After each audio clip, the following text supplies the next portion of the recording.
नमस्कार आपनालोक सकलोके पुनर्बार स्वागतम नस्माई मजिद बंधुসকল बलगते सामक आज 9टा गुरुत्वपूर्ण खबर। प्रथमটো खबर कोन दिखे गति करिছে राज्यर आईन शृंखला परिस्थिति।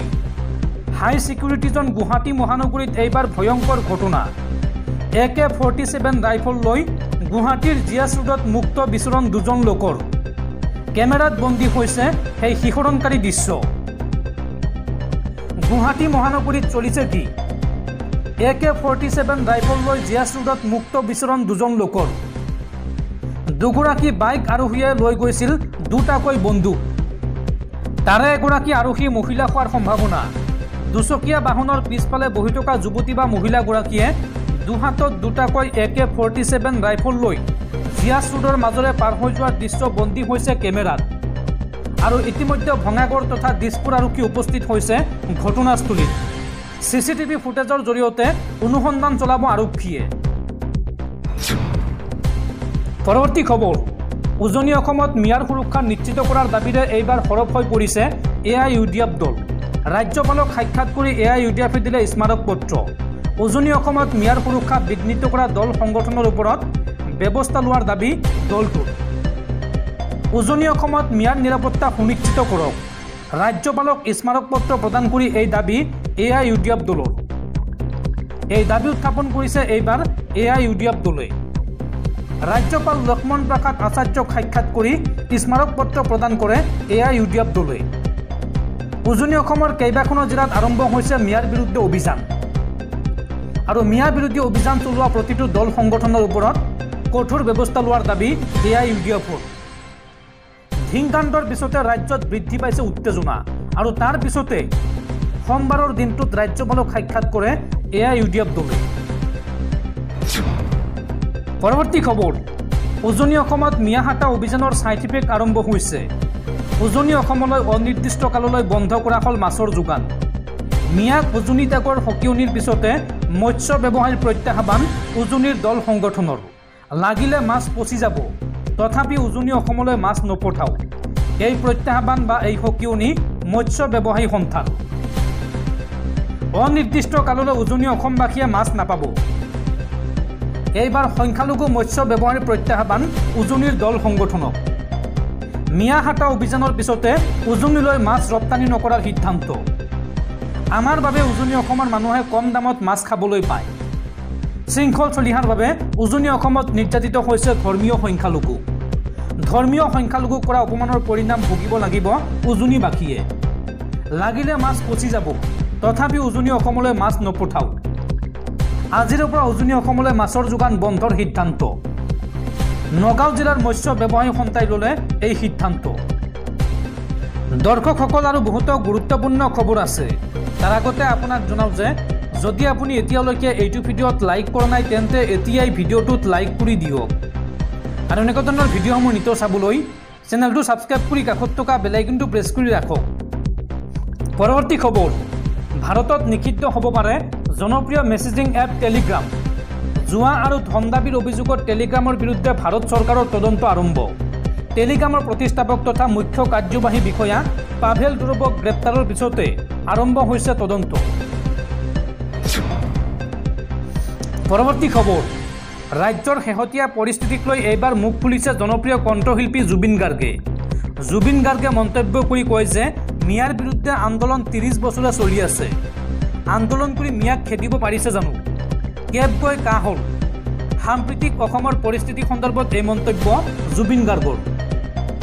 মিয়াৰ বিৰুদ্ধে আন্দোলন বিগত 30 বছৰে চলি আছে কিন্তু আন্দোলন কৰি মিয়াক খেদিব পাৰিছে জানো? এই মন্তব্য জুবিন গাৰ্গৰ। জুবিন গাৰ্গে লগতে কয় যে কেব গৈ কা হ'ল গৈ কাৰ বিৰুদ্ধে প্ৰতিবাদ কৰি কৰি মোৰ বেমাৰেই হৈ গ'ল। সাম্প্ৰতিক অসমৰ পৰিস্থিতি সন্দৰ্ভত জুবিন গাৰ্গৰ এই মন্তব্য। পৰৱৰ্তী খবৰ পুনৰ মধ্যপ্ৰাচ্যত বাজি উঠিছে যুদ্ধৰ দামামা। আকৌ এবাৰ সমুখ সমৰত ৰাছিয়া ইউক্ৰেইন। ভয়ংকৰ আক্ৰমণ প্ৰত্যাক্ৰমণ। ৰাছিয়াৰ ওপৰত ইউক্ৰেইনৰ 9-11 সদৃশ আক্ৰমণ আৰু ইয়াৰ প্ৰত্যুত্তৰত ইউক্ৰেইনৰ ৰাজধানীৰ লগতে ভিন্ন স্থানত ৰাছিয়াৰ আক্ৰমণ। ৰাছিয়াৰ আক্ৰমণত কঁপি উঠিল ইউক্ৰেইনৰ ৰাজধানী।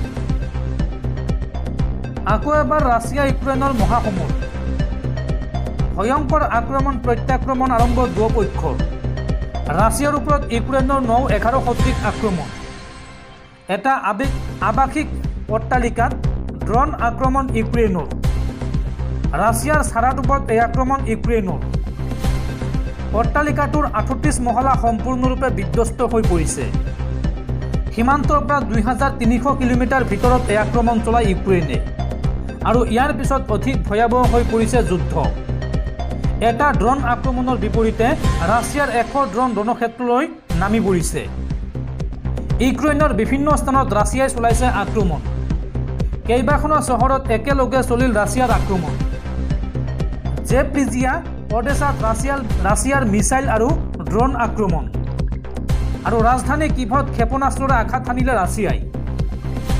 ৰাছিয়াৰ আক্ৰমণত কঁপি উঠিল ইউক্ৰেইনৰ ৰাজধানী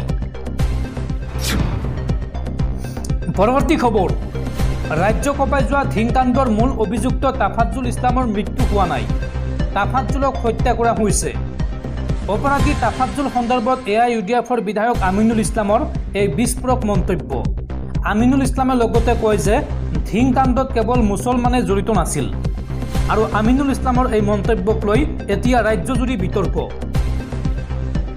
ধিংকাণ্ডৰ মূল অভিযুক্ত তাফাজ্জুল ইছলাম নিহত হোৱা নাই পৰিকল্পিতভাৱে তাফাজ্জুলৰ লগত সংঘটিত হৈছে এই কাণ্ড এয়া স্পষ্ট কথা তাফাজ্জুলৰ মৃত্যুত ৰহস্যৰ গোন্ধ পোৱা গৈছে তাফাজ্জুলৰ কোনো বক্তব্য লোৱা নহল ধিঙৰ ঘটনা বলপূৰ্বকভাৱে মুছলমানৰ ওপৰত ঠেলি দিয়া হৈছে আমিনুল ইছলামৰ এই দাবী আমিনুল ইছলামে লগতে দাবী কৰি কয় যে এই ঘটনাত কেৱল মুছলমান জড়িত নহয় ৰহস্য গাপ দিবলৈ তাফাজ্জুলৰ লগত এই ঘটনা সংঘটিত হ'ল প্ৰমাণ গাপ দিব বিচাৰিছে চৰকাৰে আৰু এই সন্দৰ্ভত মুখ্যমন্ত্ৰীক সমালোচনা বিধায়ক আমিনুল ইছলামৰ ৰাজ্যপালক এই কথা জনাইছে AIUDF দলে আজি সংবাদ মাধ্যমৰ আগত বিধায়ক আমিনুল ইছলামে এই মন্তব্য কৰে পৰৱৰ্তী খবৰ অসমৰ ৰাজ্যসভাৰ ২খন আসনত বিনা প্ৰতিদ্বন্দ্বিতাৰে জয়ী হ'ল বিজেপিৰ প্ৰাৰ্থী আনুষ্ঠানিকভাৱে ৰামেশ্বৰ তেলী আৰু মিছন ৰঞ্জন দাসে গ্ৰহণ কৰিলে জয়ৰ প্ৰমাণপত্ৰ বিৰোধীয়ে প্ৰাৰ্থী প্ৰক্ষেপ নকৰাত বিনা প্ৰতিদ্বন্দ্বিতাৰে জয়ী বুলি ঘোষণা নিৰ্বাচনী বিষয়াৰ পৰৱৰ্তী খবৰ এইবাৰ বিজেপিৰ ৰুখত পৰিছে বিজেপিৰ নৱনিৰ্বাচিত সাংসদ তথা বলিউড অভিনেত্ৰী কংগনা ৰানাৱটক কঠোৰ সকিয়নি বিজেপিৰ উল্লেখযোগ্য যে কৃষক আন্দোলনত ধৰ্ষণ হত্যা জড়িত থকাৰ অভিযোগ উত্থাপন কৰিছিল হিমাচল প্ৰদেশৰ মাণ্ডি সমষ্টিৰ বিজেপিৰ সাংসদগৰাকীয়ে আৰু তাৰ পিছতে বিজেপিৰ কেন্দ্ৰীয় নেতৃত্ব ক্ষুব্ধ হৈ পৰিছে কংগনা ৰানাৱটৰ বিৰুদ্ধে ভৱিষ্যতে এনে মন্তব্য নকৰিবলৈ সকিয়নি বিজেপিৰ পৰৱৰ্তী খবৰ কেন্দ্ৰীয় চৰকাৰৰ ডাঙৰ ঘোষণা লাডাখত গঠন হ'ব 5খন নতুন জিলা আজিৰ দিনটোত এই ঘোষণা কৰিছে কেন্দ্ৰীয় গৃহমন্ত্ৰী অমিত শাহে প্ৰধানমন্ত্ৰী নৰেন্দ্ৰ মোদীৰ এক উন্নত আৰু সমৃদ্ধশালী লাডাখ নিৰ্মাণৰ দৃষ্টিভংগীৰ প্ৰতি লক্ষ্য ৰাখি কেন্দ্ৰীয় গৃহ মন্ত্ৰালয়ে লাডাখ কেন্দ্ৰীয় শাসিত অঞ্চলত 5খন নতুন জিলা গঠন কৰাৰ সিদ্ধান্ত লৈছে দেশৰ প্ৰতিটো কোণত শাসন শক্তিশালী কৰি জনসাধাৰণৰ বাবে নিৰ্ধাৰিত লাভালাভ নিশ্চিত কৰাৰ অৰ্থে এই সিদ্ধান্ত গ্ৰহণ কৰিছে কেন্দ্ৰীয় চৰকাৰে উল্লেখযোগ্য যে লাডাখত বৰ্তমান মাত্ৰ 2খন জিলা আছে সেই 2খন হৈছে লেহ আৰু কাৰ্গিল আৰু 2খন জিলাতে তেওঁলোকৰ স্বায়ত্তশাসিত জিলা পৰিষদ আছে যিয়ে তেওঁলোকক নিয়ন্ত্ৰণ কৰে নতুন জিলা সৃষ্টি হোৱাৰ পিছত লাডাখত মুঠ 7খন জিলা থাকিব আৰু নতুনকৈ গঠন হ'বলগীয়া এই জিলাবোৰ হৈছে ক্ৰমে জাংস্কাৰ দ্ৰাছ ছাম নুব্ৰা আৰু চাংথাং নতুন জিলা গঠনৰ কথা উল্লেখ কৰি কেন্দ্ৰীয় গৃহমন্ত্ৰী অমিত শাহে লাডাখৰ জনসাধাৰণৰ বাবে প্ৰচুৰ সুযোগ সৃষ্টি কৰিবলৈ প্ৰতিশ্ৰুতিবদ্ধ বুলি তেওঁৰ এক্স একাউণ্টত লিখে এক্সৰ এটা পোষ্টত অমিত শাহে কয় যে নতুন জিলা গঠন কৰাৰ ফলত জনসাধাৰণৰ বাবে নিৰ্ধাৰিত লাভালাভবোৰ নিশ্চিত কৰিব আৰু দেশৰ প্ৰতিটো কোণত শাসন শক্তিশালী কৰিব।